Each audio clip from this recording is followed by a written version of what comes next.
I'm gonna tell you this story. It's about faith and higher power, and you can make this into a clip, okay, dude? A little higher.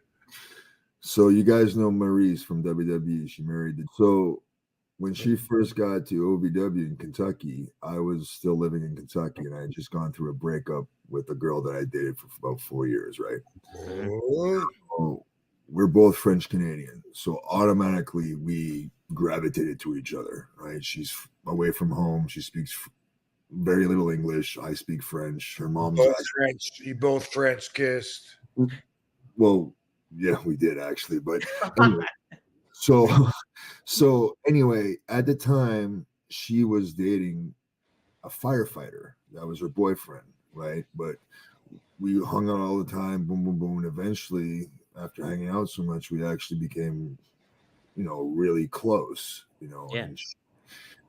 But this one time I was living in Houston, so I go back and forth from Houston to Kentucky, and that's like a 16-hour drive. That's a lot of weed you got there, Rob. Mm-hmm. So I was supposed to do a shot in E-Town, Kentucky for OVW. Okay. As I'm driving, now mind you, I told you her boyfriend was a firefighter.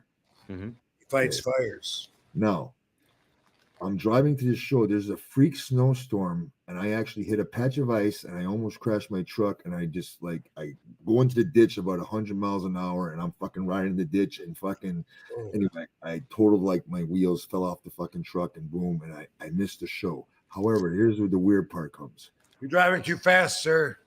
A fucking transport truck fucking T-bone fucking hit into the guardrail. Guess who shows up? A fire truck.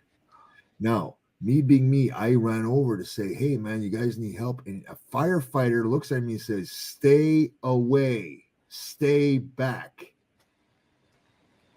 What? Now, she was at that show in E-Town, Kentucky, and she was supposed to be my manager. But that's a higher power talking right there. Yeah. Jeez. Right. Stay away, stay back. Wow. The office had already warned me, Rene, stay away from my divas. I don't want you to be around my divas, Rene. Right? Because they had heard that me and her were getting really close, right? Yeah. Yeah, man. Yeah, that's good that you understood that message. That's heavy. That's something that, it's good to work on. And hey, my shirt's on backwards. You guys let me wear it the whole fucking time. I was gonna say a thing. I wasn't gonna. You're on a roll. I just didn't want to bug you. You actually would probably be amazed, laugh your ass off if you knew how often I did this. Like, Yeah. I'd say at least once a week. Katie, I do all the time too. Fuck it. Anyway, I forgot what I was going to say. Well, the whole serendipity thing and the higher power stuff with the fire. Oh, that's awesome that, he's because that's a relationship between you and your universe, and that's communication. And that's like a lot of people let that go over their head and they don't put anything into that. And I have found it's so rewarding to build that relationship, build your awareness of when things like that happen, so you don't miss it, because there's messages everywhere, and it really is like a great way to live in the magic of life, and to have confirmation that you're on the right path, and it's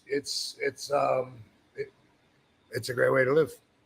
And being Canadian, I got a lot of Native American friends. You know how spiritual Native Americans are, right? Right. And I always knew there was something up with white horses. And I remember this one time we were on tour we drove from Winnipeg to Calgary, which is like a 16-hour fucking one-way stretch of highway, right? And we ran out of gas right before we got to Calgary.